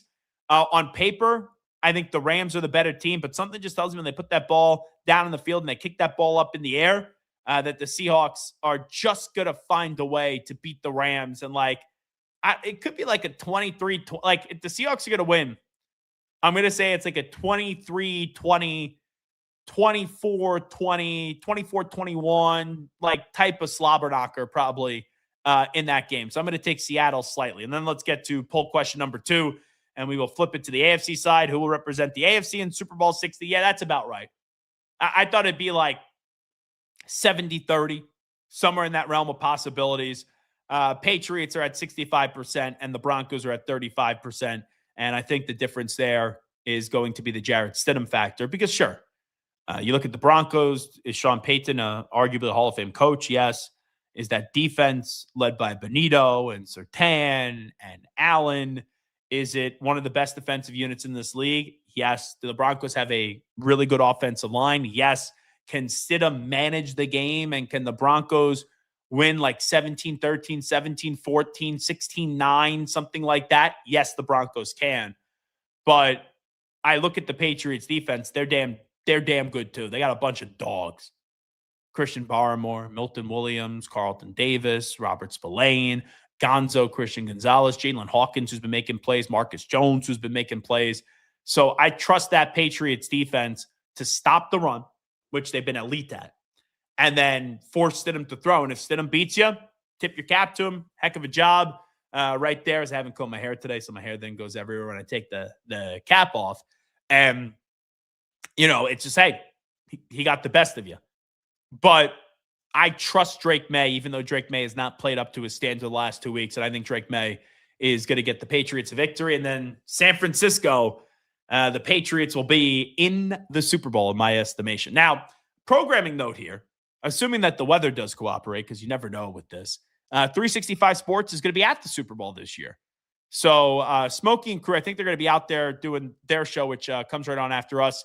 I think they're doing it 5 days, Monday through Friday. I will be, because I have a college basketball game I got to do Monday night. I'm going to do the show here in New York City Monday and Tuesday. And then I will get out to Radio Row Tuesday evening, and we'll do our shows Wednesday, Thursday, Friday. And if you are not familiar with the Zach Gelb Show, when we go to Radio Row, we take it over. 2 years ago, we did 5 million views with Micah Parsons. Last year, we did 1 million views with Warren Sapp as he walked off set with us. So the guest list is already filling it up. We'll be out there for 3 days. Here are some guests that are already scheduled to join us. Logan Ryan, Tedero McMillan, Sean Merriman, Jeff Garcia. Together, Dennis Pitta and Todd Heap. Lad McConkey and Keenan Allen together. Kyle and Christian Juszczyk also scheduled to join us, and Devin Hester. I just started the booking this week as we got the go-ahead from the folks here at 365 Sports. So that's going to be interesting. So you're going to have Garrett Ross, Andrew Valade, myself, Smokey, and Paul Catalina in an Airbnb. Garrett, did I miss it? I feel like there's one more person joining us on the trip. We're going to have Brandon Rowe. Okay. So he is also going to. He's coming. Have I met him? I don't think I've ever met him. I don't think you have. No, you haven't met Brandon yet. Okay. So I'm just going to walk in the Airbnb like the Kool-Aid man and kick down the door and be like, what's up, my guy? We'll make it work. We'll make you feel comfortable. Yeah. I'll probably make you guys feel uncomfortable if I'm being honest. No, you're good. You're good. So it's going to be a fun time out there in San Francisco. And if the Patriots are there, like my arm could be twisted where I probably will end up staying for the game. By the way, Gary, if you just mute your microphone there for a second, that would be great. I hear Smokey and Paul just in the background just yelling. Oh my God! Can we get Garrett an Advil or something like that he's got to listen and hear that all throughout the time? Anyway, some of the awards were announced today. The finalists, they'll be handed out right before the Super Bowl. I think they do it on that Thursday night before. MVP. Here are the finalists: Matthew Stafford, Drake May, Josh Allen, Christian McCaffrey, Trevor Lawrence. I think Drake May should win the award because if the definition is who is the most valuable player. Well, Drake May is throwing to Stephon Diggs, Kayshon Boutte. He's got Trevion Henderson and Ramondre Stevenson, Hunter Henry, and Austin Hooper. Matthew Stafford has Kyron Williams, Puka Nacua, and Devontae Adams. But I don't think May's going to win the award. I think he should. I think Stafford, who leads the league in passing yards and passing touchdowns, is ultimately going to win the award. So I think Stafford's going to win the MVP. Coach of the year. Now, I think this is the toughest one. Here are your finalists: Ben Johnson, Liam Cohen, Mike McDonald, Kyle Shanahan, Mike Vrabel. With how many injuries they suffered, you can make a case Kyle Shanahan should win the award, but I don't think he will. Mike McDonald had the Seahawks as the 1 seed. Once again, you can make a case that he should win the award. I don't think he will. I think this award's going to come down to these 3 guys. I think it's going to come down to Ben Johnson, Liam Cohen, and Mike Vrabel. Now, Ben Johnson took Caleb Williams to the playoffs. Liam Cohen saved the Jaguars as they were picking in the top 10 of the draft and got them to the postseason winning the AFC South. And Mike Vrabel took the Patriots in the 4th overall pick to the number 2 seed in the AFC. I think Vrabel will edge out Cohen. I think this is coming down to Ben Johnson and Mike Vrabel. I'm going to say Vrabel wins the award. I think Stafford wins the MVP. Vrabel wins Coach of the Year. Now, Offensive Player of the Year. Remember when we thought Jonathan Taylor was going to win this award? He's not even a finalist. Puka Nacua, Bijan Robinson, Christian McCaffrey, Jackson Smith-Njigba, and then Drake May. Now, usually Offensive Player feels like it's the best non-quarterback to win this award now. But Drake May being there, like maybe I say, okay, maybe Drake does win the award, and they give Stafford the MVP and Drake May the Offensive Player of the Year. But I'm not going to take Drake here. I do believe that Puka Nacua and Jackson Smith-Njigba are going to split a lot of votes here because of how similar their numbers are. Ultimately, I think Christian McCaffrey is going to win Offensive Player of the Year. Now, could they give this to JSN or Puka, and then McCaffrey, who's a finalist for MVP, Offensive Player of the Year, and Comeback Player of the Year? Could they give it to Christian McCaffrey? That's definitely a possibility. But when you look at Christian McCaffrey's numbers this year, just on the ground, he had 1,202 rushing yards with 10 rushing touchdowns. Then through the air receiving, he had 102 receptions for 924 yards and 7 receiving touchdowns. So I think McCaffrey is going to win Offensive Player of the Year. Now, as you get to Defensive Player of the Year, I don't think this one is really up for much debate. Your finalists, Micah Parsons, Will Anderson Jr., Aiden Hutchinson, and Nick Bonito. Nick Bonito was my preseason pick. So it's cool to see him be a finalist for Defensive Player of the Year. It's going to be Myles Garrett. He just broke the sack record for in an individual season. So Coach of the Year, I have it going to Vrabel. MVP, I have it going to Stafford. Offensive Player of the Year, I have it going to Run CMC. And Defensive Player of the Year, Myles Garrett. I'll give you one more, and then we'll get on out of here. NFL Comeback Player of the Year. Now, Dak Prescott had a really good season. He's a finalist. Stephon Diggs went over 1,000 yards. He's a finalist. Aiden Hutchinson's a finalist. Trevor Lawrence is a finalist. And Christian McCaffrey is a finalist. How isn't it McCaffrey? Like, Dak had a really good season. Diggs, really good season. Hutchinson, really good season. Trevor Lawrence, really good season. I was a little bit surprised that Trevor Lawrence was a finalist for MVP. But McCaffrey last year, he played in 4 games. This year, McCaffrey had some games where Brock Purdy wasn't playing. McCaffrey plays in all 17, and once again, he had 311 carries, 1,202 rushing yards, 10 rushing touchdowns, and oh yeah, by the way, had 102 receptions for 924 yards and 7 touchdowns. He almost went over 1,000 yards rushing, and almost, because he had over 1,200 yards rushing. He almost had over 1,000 yards receiving with 924. So I think McCaffrey is going to win your Comeback Player of the Year. So those are some awards right there. All righty, this is Zach Gelb Show right here on 365 Sports. Really appreciate you guys tuning on in. Tomorrow, we will have a big Football Friday show. Ty Dunn is going to join us. We'll get a lay of the land on what's going out in Buffalo with Ty Dunn. And we will also get a deep dive with Ty Dunn on not only the coaching carousel, but obviously the AFC Championship game and the NFC Championship game. So looking forward to our conversation with Ty Dunn coming up tomorrow. Probably work in another guest as well. Maybe we go more NFC side, but we'll see. Maybe it ends up being an AFC side guest, but we'll get at least one guest on from one of those games. on a big football Friday as it's conference championship weekend. So we can't wait for that. So we'll do that tomorrow on the show right here on 365 Sports. Please, when you're watching us right now on YouTube, the subscribers are going up.